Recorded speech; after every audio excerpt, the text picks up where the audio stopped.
ಮಾನವನ ಬದುಕು ಸಂಪತ್ತಿನಿಂದ ಕೂಡಿದ್ರೂ ಕೂಡ ಶಾಂತಿ ಇಲ್ಲದಂತಾಗಿದೆ. ಸಿರಿ ಸಂಪದ ಗಳಿಸಲು, ಉಳಿಸಲು ಮತ್ತು ಕುಡಿಯಲು, ಸೇದಲು ಬೇಕಾದಷ್ಟು ಸಮಯವಿದೆ. ಆದರೆ ಅಧ್ಯಾತ್ಮ ಸಾಧನೆಗೆ ಮತ್ತು ಭಗವಂತನ ಸ್ಮರಣೆಗೆ ಮಾತ್ರ ಸಮಯ ಇಲ್ಲದಂತಾಗಿದೆ ಎಂದು ಬಾಳೆಹೊನ್ನೂರು ಶ್ರೀ ರಂಭಾಪುರಿ ಡಾಕ್ಟರ್ ವೀರ ಸೋಮೇಶ್ವರ ಜಗದ್ಗುರುಗಳು ಅಭಿಪ್ರಾಯಪಟ್ಟಿದ್ದಾರೆ. ತಾಲೂಕಿನ ಮೆಹಕರ್ ಕಟ್ಟೆಮನಿ ಹಿರೇಮಠ ಸಭಾಂಗಣದಲ್ಲಿ ಬುಧವಾರ ಆಯೋಜನೆ ಮಾಡಿದ್ದಂಥ ಇಷ್ಟಲಿಂಗ ಮಹಾಪೂಜೆ ಮತ್ತು 35ನೇ ವರ್ಷದ ಪೀಠಾರೋಹಣ ವರ್ಧಂತಿ ಮಹೋತ್ಸವ ಧರ್ಮ ಸಮಾರಂಭದ ಸಾನ್ನಿಧ್ಯ ವಹಿಸಿ ಅವರು ಮಾತನಾಡಿದರು. ಭೌತಿಕ ಜೀವನ ಸಮೃದ್ಧಗೊಂಡರೆ ಸಾಲದು, ಆಂತರಿಕ ಜೀವನ ಕೂಡ ಪರಿಶುದ್ಧಗೊಳ್ಳಬೇಕಾಗಿದೆ. ಸತ್ಯ ಸುಂದರ ಸಂಸ್ಕೃತಿಯ ಅರಿವಿನಿಂದ ಮನುಷ್ಯನ ಬದುಕು ಬಲಗೊಳ್ಳಬೇಕು. ಸಕಲ ಜೀವಾತ್ಮರಿಗೂ ಕೂಡ ಒಳಿತನ್ನ ಬಯಸಿದ ವೀರಶೈವ ಧರ್ಮ ಉಗಮ, ಉತ್ಥಾನ, ಪುನರುತ್ಥಾನ ಮತ್ತು ಜಾಗೃತಿ ಎಂದು 4 ಹಂತಗಳಲ್ಲಿ ಬೆಳೆದು ಬಂದಿರುವುದನ್ನು ಮರೆಯಬಾರದು.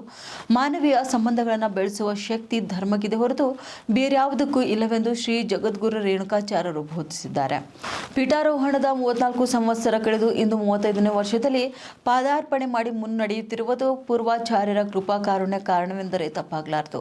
ಹಲವಾರು ರಚನಾತ್ಮಕ ಮತ್ತು ಗುಣಾತ್ಮಕ ಕಾರ್ಯಗಳನ್ನು ಕೈಗೊಂಡಿರುವುದು ತಮಗೆ ತೃಪ್ತಿ ತಂದಿದೆ ಎಂದ ಜಗದ್ಗುರುಗಳು, ಭವಿಷ್ಯತ್ತಿನ ದಿನಗಳಲ್ಲಿ ನರನಾಡಿಗಳಲ್ಲಿ ಶಕ್ತಿ ಇರುವ ತನಕ ಧರ್ಮ, ಸಂಸ್ಕೃತಿ ಮತ್ತು ಪರಂಪರೆಯ ಸಂವರ್ಧನೆಗಾಗಿ ಶ್ರಮಿಸ್ತೀನಿ ಎಂದು ಅವರು ತಿಳಿಸಿದ್ದಾರೆ.